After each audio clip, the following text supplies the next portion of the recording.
Chapter 5, the definite integral, 5.3, definite integrals and antiderivatives. Your objectives for this lesson are to apply properties of definite integrals, to apply the mean value theorem for definite integrals, and to use antiderivatives to evaluate definite integrals. Okay, so the first thing that we're going to look at here are rules for definite integrals. These are properties that you need to memorize and be able to work with. So first, order of integration. You see here we have the integral from b to a. Well, you know that we typically integrate from a to b because a is less than b. When you have this, so if you were integrating from 4 to 2, what you can do is flip the order of integration, so make it 2 to 4, but you're going to have to make this negative. So b to a equals negative a to b of the same function. The zero rule. So if you integrate on the interval a to a, you haven't really gone anywhere. So when the upper and lower bound are the same, your integral, your area under the curve, is equal to 0. Rule 3, the constant multiple rule. You're going to see two versions of this. So the first one here, k is a constant. Okay, so k is some constant value. Maybe it's a 7. Maybe it's 15, but this is a constant. When you are integrating a constant times your function in here, you can kick the constant out and just multiply the integral by that constant. Okay, and one specific case of this, if you're integrating a negative function, so negative f of x, this is really negative 1 times f of x. Negative 1 is a constant, so you can give that the boot and kick it outside of that integral, multiply after you integrate. Okay, I think 4 through 7 are on the next page, so let's see. Yes, number 4, the sum and difference rule. If you are integrating two functions together, so f of x plus g of x, you can break up your integral. So you can integrate f of x from a to b and then add that to the integral of g of x from a to b. So just don't change your upper lower bounds. Additivity. So we see here that if I'm integrating f of x from a to b and also from b to c, here my upper bound is equal to my lower bound. So I can kind of condense these and just go from a to c. So a to c of f of x. That's only when you have the same function in your integral. Okay. Max-min inequality. If max f and min f are the maximum and minimum values of f on a comma b, then the min of f times b minus a, so the length of your interval, will be less than your integral, so from a to b of f of x. But that's going to be less than the max times the length of your interval. Okay, and the domination rule. So if f of x is greater than or equal to g of x on a comma b, then when you integrate f of x from a to b, that's going to be greater than the integral of g of x on a to b. Okay? And that makes sense, because if this curve is greater, like if you have, I don't know, maybe this is f of x here, and then this is g of x, so g of x and f of x. You see that f of x is greater than g of x on this entire interval. So of course, when I find the area under the curve, f of x completely covers g of x. It's all of g of x and then some. So that's what we're talking about for domination. And if f of x is greater than 0 on the interval, then the area under that curve will also be greater than or equal to 0. Okay, suppose that you're integrating f of x dx from -1 to 1, and that equals 5. And the integral from 1 to 4 of f of x dx is -2. And the integral from -1 to 1 of h of x dx equals 7. We want to find each of the following integrals if possible. So, might not be possible. First, we want to integrate from 4 to 1 f of x dx. Well, I'm looking and I see this here looks pretty similar. So 1 to 4, 4 to 1 is really the opposite. So we're going to use that first rule that I gave you, the order of integration rule. So this equals negative integral 1 to 4 f of x dx. So that will be -2, which is a +2. Nice. Pretty easy. All you had to do is flip the sign on the -2. Okay, let's see what's next. B, we're integrating from -1 to 4 f of x dx. So,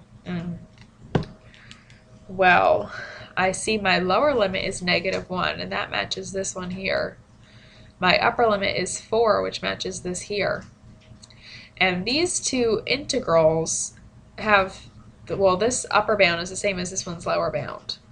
So, really, I'm going to use my, which rule is this? This is rule number 5. This is additivity. I'm going to add these integrals. So this is equal to the integral -1 to 1 f of x dx plus integral from 1 to 4 of f of x dx, which is 5 plus -2, and that gives me a 3. So my integral is really 3. Okay. Part C, trying to integrate from -1 to 1 to f of x plus 3 h of x dx. So it looks like f of x, -1 to 1 I can do, same with h of x, so that's good. I think I'm going to have to use a few different rules here though. So, because I'm adding f of x and h of x, but I'm also multiplying each of those by a constant term. So, let's see. This is really integral -1 to 1 of 2 f of x plus integral -1 to 1 of 3, oh gosh, dx, 3 h of x dx. And then I can kick the 2 out.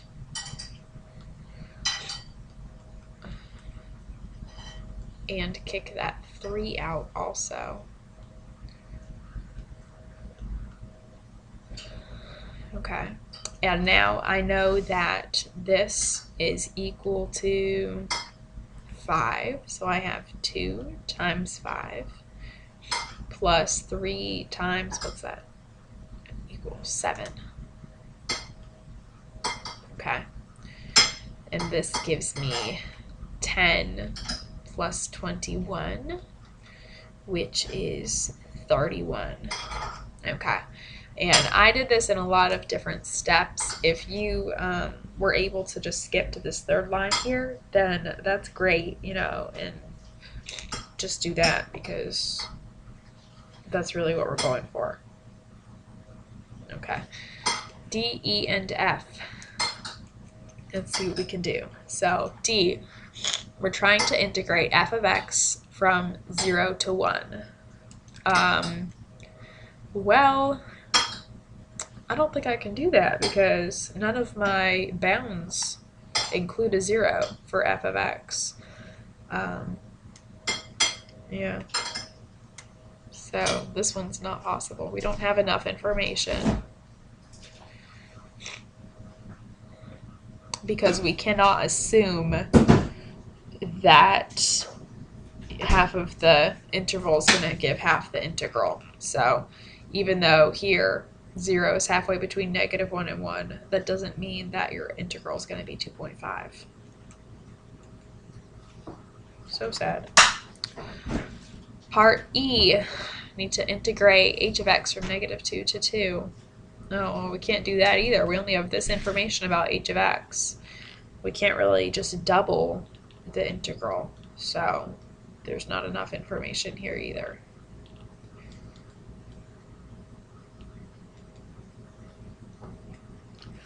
And part F, okay, integrating -1 to 4 of f of x plus h of x. Okay, so we could do that for f of x, but for h of x, we only have information from -1 to 1. And since h of x is included here, we don't have enough information.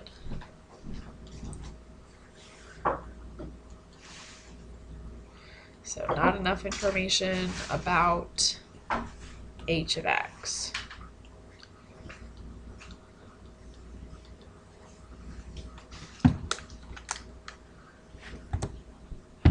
Example 2, show that the value of the integral from 0 to 1 of the square root of 1 plus cosine x dx is less than 3/2. So what we want to do here is use the max-min inequality, okay? So we need to find the min and max of this, and I'm going to do that quickly by graphing. And if I graph this function, this is from 0 to 1, that's my interval, I can see the max is at 0 and the min is at 1. Okay, so if the max is at 0, f of 0 is 1 plus cosine 0, square root of 1 plus cosine 0, which is the square root of 1 plus 1, because the cosine of 0 is 1, which gives me the square root of 2. So this is the max. And f of 1, I said, is the min. So that's 1 plus cosine 1 under my square root. And cosine of 1 is 0. So square root of 1 plus 0 is the square root of 1, which is 1. So this is our min.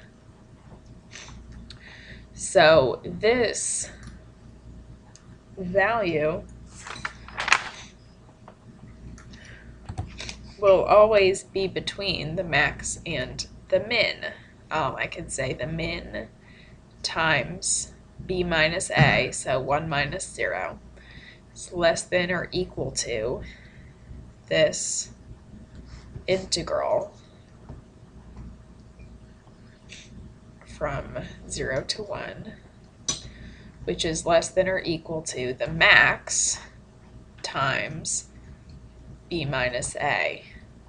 And if I simplify this whole thing, well, this is a 1. 1 times 1 is 1.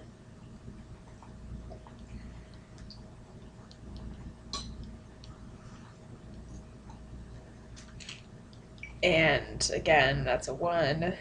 And 1 times the square root of 2 is just the square root of 2. So really, my integral is always less than the square root of 2. The square root of 2 is approximately 1.4 something. Let's look at our graph again. What is that? Max. 1.414. Okay. And this is less than 1.5, which is 3/2. So I'm going to say, since our integral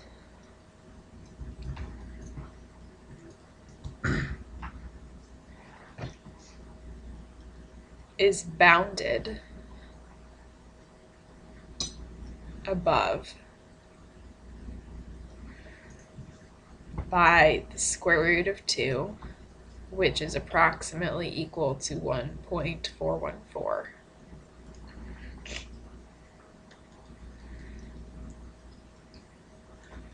It is less than 3/2. Okay. The average or mean value, our definition.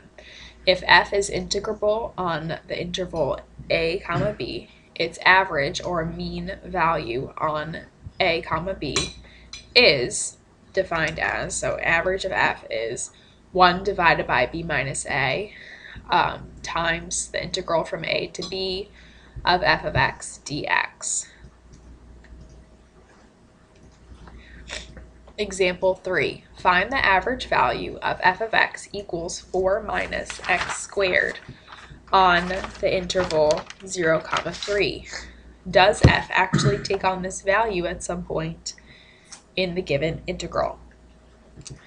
Okay, so we're going to use our definition. Average of f equals 1 over our, this is a comma b, so b minus a is 3 minus 0 times the integral from 0 to 3 of 4 minus x squared dx. And this is 1/3. For this part, I'm going to draw a little graph. Okay. So 4 minus x squared is an upside down parabola. Starting up here, this is y equals 4. So 0, 4 is a point.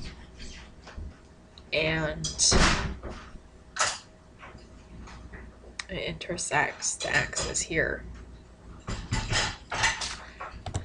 This isn't really a shape that I can use geometry quickly to figure out. So let's put it, oh gosh, into the calculator. So remember number 9, typing in the function, which is 4 minus x squared, comma x, comma lower bound, comma upper bound, and our answer is 3. So our integral here is equal to 3.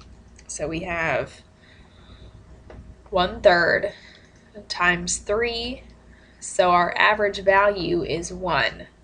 Okay, that's the first part of the question. But does the integral actually take on that value at some point on the interval? Well, we can find this by just setting our, if this is our y value, we could set our function equal to that to see if it ever actually equals this. Let's go ahead and do that. So I'm going to subtract 4. I get negative x squared equals negative 3. Divide by negative 1, so x squared is 3. And then I can square root both sides, which will give me x equals plus or minus the square root of 3. Now, negative square root of 3 is not on my interval, but square root of 3 is on my interval. So if I were to go back to my calculator and put this in, so my function was 4 minus x squared. Graph that. Oh, my window's too big, I think. So let's go from 0 to 4 and make my y go up to 5. There we go. Okay, so if I trace, and I want to trace for the square root of 3, that's right there. So that is on my interval. So yes. So f of square root of 3 equals 1 is what I'm going to say. Or you could say at x equals square root 3. This will be the second part of our answer. Okay. So the mean value theorem for definite integrals tells you what we just looked at. If f is continuous on the closed interval a comma b, like in our previous example, then at some point c in a comma b, f of c equals this average. Okay, and again, that's exactly what we just looked at. And square root of 3 was our point c. Okay. Almost to the end, guys. If we take the derivative of the integral from a to x of f of t dt, that will equal f of x. Okay, so let's look at this a little bit more. If big F is any antiderivative of f, then we can say the integral from a to x, f of t dt equals f of x plus c. So when we integrate our function, we end up with the antiderivative, basically, evaluated at that upper bound x. And if we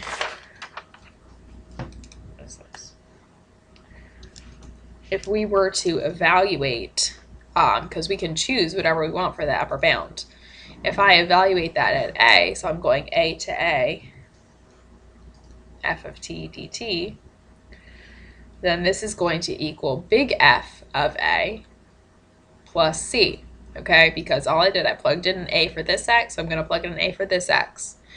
Well, I know from my rules that we looked at earlier that this equals 0.